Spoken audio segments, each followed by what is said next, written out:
a really interesting project, especially for me, my first venture into ice on a non-salty ocean. The Great Lakes can be thought of as an ocean in many ways, but the ice is fresh, and it's probably the place in the US where actually the Coast Guard have most interaction with vessels in ice, and so I think it's a really interesting case study from that perspective, and there's a lot that we can learn from the Great Lakes that could be applied to the Arctic, I think.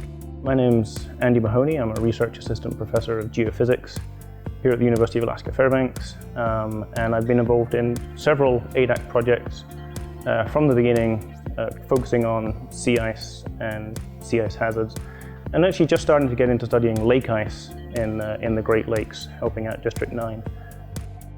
Broadly, it's the same. The ice gets in the way of the ships. That is the same in the Great Lakes as it is up north, and indeed down south in the Southern Ocean as well. In this particular project, we had a direct request from District 9 to provide some decision support tool that will help them evaluate ice conditions and potentially forecast ice conditions in the Great Lakes from a navigation perspective, so that they can help give advice to mariners and also determine how best to deploy their somewhat limited assets that they have on hand in the Great Lakes. My name is Jifeng Peng. I'm an associate professor of mechanical engineering at the University of Alaska. I'm really excited to work on a couple of ADAC projects because, first of all, the work we are doing at ADAC not only contribute to the scientific and academic community's understanding of the Arctic, which is a very important topic right now, and also it provides new information to the many government agencies and local communities so they can use the information to make good decisions. With the warm-up of the Arctic Ocean, there are more and more shipping activities in the area. One potential hazard to the shipping activity is the presence of the ice. So what we are trying to do here at ADAC is to establish an index code that we can use to simply describe the hazard of the ice posed to the ship.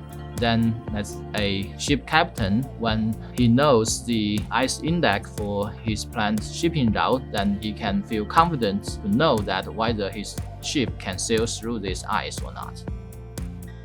I think the initial request we got referred to something like the Beaufort scale for winds or the hurricane scale for hurricanes.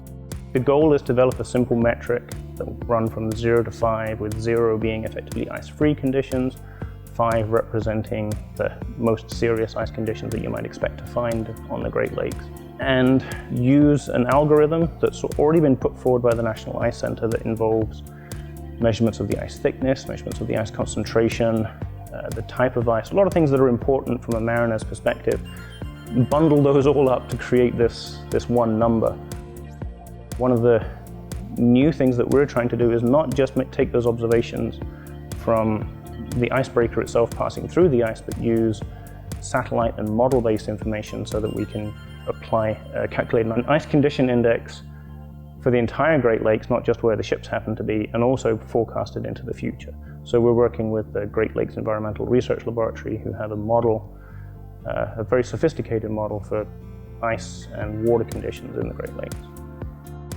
If there's an increase in commerce and industry in the Arctic, that's likely to lead to an increase in destinational type shipping. If you're building a new port facility somewhere, well, you've got to bring in the materials in order to create that port facility to begin with. Similarly, if you look at Prudhoe Bay in the 1970s, there was a huge sea lift operation to bring the materials necessary to construct Prudhoe Bay. And so if those types of economic developments take place at the same time as the environmental changes are happening, then we could see an Arctic that is more populated by ice-going marine traffic. The moment the forecast is more that the traffic will increase during the open water period, but of course that's always going to be pushing up against one end or the other of that, and you will be facing many of the same hazards that the folks in the Great Lakes actually face every single year. My name is Kelsey Frazier, and I am both an undergraduate and a master's student in the Mechanical Engineering Department here at the University of Alaska Anchorage, and I've been a fellow with ADAC for 3 years since 2016.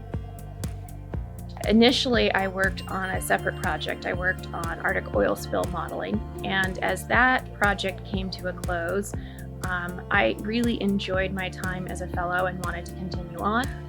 Specifically, I was brought on to work on the Arctic feasibility study for taking the ICECON project from the Great Lakes region and translating that into the Arctic.